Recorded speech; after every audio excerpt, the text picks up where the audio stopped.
Being free from material constraints, you become a celestial being. Xie Feng. April 11, 2024. Eating, clothing, shelter, transportation, birth, aging, illness, and death are all manifestations of material constraints. If a person is no longer bound by material concerns, they will be free from the troubles, pains, worries, and fears associated with these aspects of life, and that is what it means to be a celestial being. Reflecting on our past and observing those around us, we discover that most people spend their entire lives toiling and laboring, with the majority of their time devoted to material pursuits: eating, clothing, shelter, transportation, birth, aging, illness, and death. We worry about what to eat, what to wear, where to live, and the inevitability of aging, illness, and death. We are almost entirely bound by material concerns, dominating our thoughts and consciousness, causing us to overlook completely the true purpose of coming to this world. The so-called material constraints do not mean that material possessions bind our thoughts and actions, rather, it is that our consciousness falls into the trap formed by materialism. When we spend our entire lives pursuing and possessing material wealth while forgetting about the elevation of life, we are bound by materialism. For example, because we have physical bodies, we need to eat. However, eating is not the purpose of life. If we spend our days thinking about what to eat and working diligently to obtain food, then we are bound by food. Similarly, the purpose of earning money is to obtain more and better survival resources. But when our minds are consumed with thoughts of how to earn money and how to earn more money, then we are bound by money. In short, whatever we revolve around, we are bound by the things we revolve around. Freeing ourselves from material constraints does not mean rejecting material possessions altogether. It does not mean giving up food, housing, clothing, vehicles, medicines, tools, utensils, money, etc. Rather, it means that our thoughts, intentions, words, and actions no longer revolve around acquiring more material possessions and money, but instead revolve around something more enduring and eternal. Above the material world is the spiritual world, above the spiritual world is the world of the soul, and above the world of the soul is the holographic world. Life is bound by what confines it, and life exists in that world. Life bound by materialism exists in the material world, life bound by spirituality resides in the spiritual realm, and life bound by the soul resides in the world of the soul.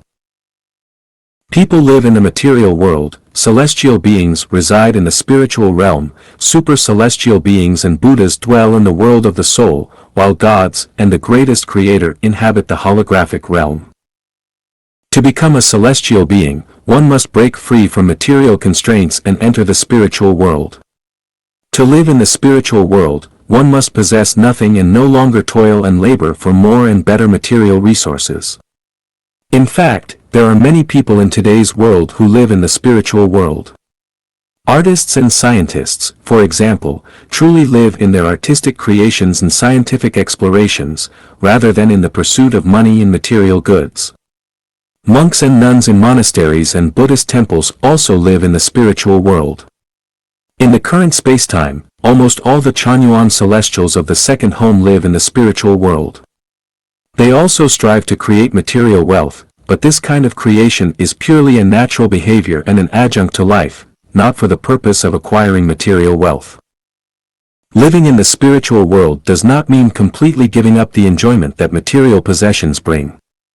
Living in a villa is indeed more comfortable than living in an attic, and driving a luxury car is indeed more comfortable than driving a tractor.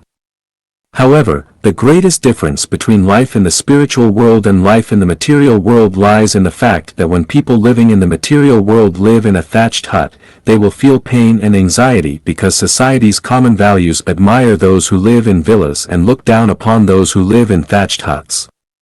It is difficult to find a wife and raise children when living in a thatched hut, so there will be countless worries and sorrows. On the other hand, people living in the spiritual world will not have worries and sorrows even if they live in a thatched hut. Allow me to provide a real example. At the Canadian headquarters of Life at Chanyuan, there are 5 crown of Chanyuan celestials. They had a total income of only 100,000 Canadian dollars in 2023, which means each person received only 20,000 Canadian dollars for the entire year. The average annual income of individuals in Canada is over 43,000 Canadian dollars. In other words, the income of the 5 Crown Chanyuan Celestials is less than half of the average income of Canadians.